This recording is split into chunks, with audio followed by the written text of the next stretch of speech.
ఇవ్వాల్సిన food pockets కానీ అవన్నీ వెళ్తున్నాయి. ఇంకా ముమ్మరం చేస్తున్నాం. ట్రాఫిక్ కూడా కంజెషన్ ఉంది, అన్ని రెగ్యులేట్ చేస్తున్నాం.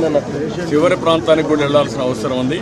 కొంతమంది పేషెంట్ కూడా ఉన్నారు, పిల్లలు ఉన్నారు, కొంతమంది ముసలోళ్ళు ఉన్నారు, వాళ్ళు కూడా తీసుకురావాలి.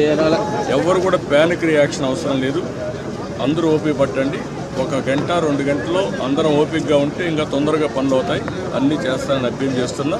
ఇక్కడే ఉంటా, కంట్రోల్ రూమ్ని యాక్టివేట్ చేస్తున్నా. ఎంతవరకు చేయగలుగుతామో అన్నీ చేసి అందరిని ఆదుకుంటాం. 110 పైన బోట్లు పనిచేస్తున్నాయి.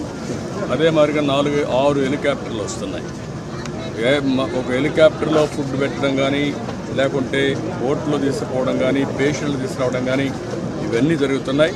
వర్షం కూడా పడతా ఉంది, అయినా కూడా ఎక్కడ ఆపరేషన్స్ ఆపం, అన్ని విధాలు. సార్, ప్రకాశం బ్యారేజ్ 69 గేట్ దగ్గర బోట్లు కొట్టుకురావడం ఏమన్నా కుట్రే వచ్చేస్తున్నాయి. ఇవన్నీ ఇప్పుడు నేను అవన్నీ మాట్లాడను. ప్రతి ఒక్కదానికి మనం అవన్నీ మాట్లాడడం కరెక్ట్ కాదు.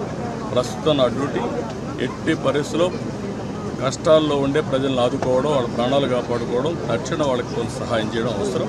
అదే చేస్తాం. ఇంకా కూడా మనకు ఓవరాల్గా అక్కడే ఉంది.